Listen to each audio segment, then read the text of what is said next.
Gracias a todos por estar aquí con Ezra Furman and the Harpoons. Hola. Is this your first time in Barcelona? Yes, it's most of our first time in Europe at all. Really? Well, playing shows at least. You know, without our parents, we can do whatever we want. You're legal. It's a wild, wild city. And we've had a pretty wild time, I must say. So, good on you, good on you. But did you talk to other bands, like when you were, I don't know, you realized you were going to play here when you were in South by Southwest, if I'm not mistaken? You were approached by the festival organizers? A little bit after that, yeah. I mean, our booking agent landed this. Kudos to the booking agent. Yeah, we don't really know how it exactly came about, but one day we got an email and they said there's a festival, and at the bottom it said it was in Barcelona. And we're like, okay, that sounds pretty good. And it's pretty good. And with your short sort of career, shall we say, how are you getting along with playing festivals and big venues?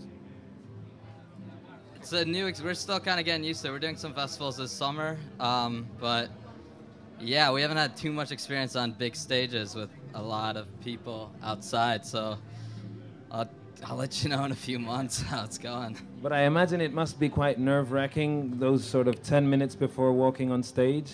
How do you calm those nerves?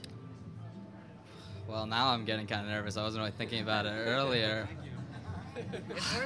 It's worse kind of in a small venue when there's like some big drunk guy right in the front row who's probably going to throw something at us if we don't play a Johnny Cash cover or something like that, you know? So on a big stage, you know, it's like we can pretend we're all alone.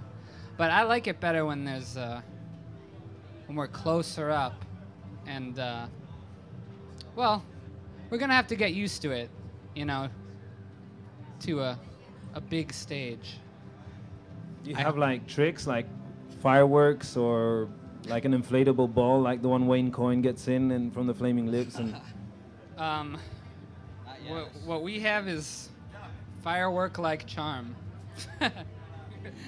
But it's not. We're not going to see Kiss. Point two. No, well, we could start building some explosives in the hotel bathtub. I have makeup. If right now, yeah. But it's going to be kind of homemade if we do. You should come to our show. I think there'll be a lot of surprises tonight at midnight. Well, the thing is, those great ideas usually come from college campuses when you're hitting the bong. And you guys met at Tufts University, which a friend of mine went there, you know, a very dear friend of mine, and she said that Tufts was awesome because there's a lot of weed and a lot of intelligence in the dorm rooms, so all these crazy ideas keep flourishing. What's been the greatest idea that you guys have come up with apart from setting up this band? The greatest to save idea. The world. I don't know. Oh, Adam has an idea for a salsa bowl. Wait, explain the salsa bowl. This is the best forum for it. Okay, salsa, when you eat it, right? It never lands on the chip, or your chip breaks, correct? You know. So the bowl should be curved halfway on the back, so when you push, the salsa falls onto the chip. Dude, that could even be sold at festivals. Oh, I know. No, I know. So, tell me, if someone, Ezra, said, you're like a new Bob Dylan, would you slap them in the face or would you buy them a shitty kebab? Well, you know, people, you know, especially like these drunk people who were throwing things at you a minute ago, they'll just kind of corner us and say, "Oh, have you heard of Bob Dylan? Have you heard of Bob Dylan? Have you heard of this guy? I've been listening to music for a long time, and you're gonna go places." And that I'm nice to them. I don't slap people, ever. No, it makes me feel very funny and strange. I don't know. I guess I don't. I think if you're gonna listen to music well, you should try to get all the associations out of your mind and stop with this who does this band sound like kind of game. Although, I don't know. Bob Dylan he's all right. He's a cool dude. Yeah. Tell me about, you have a song which you can see on YouTube about Kirsten Dunst. Has she contacted you, or has her legal team contacted you, or has she sent a love letter?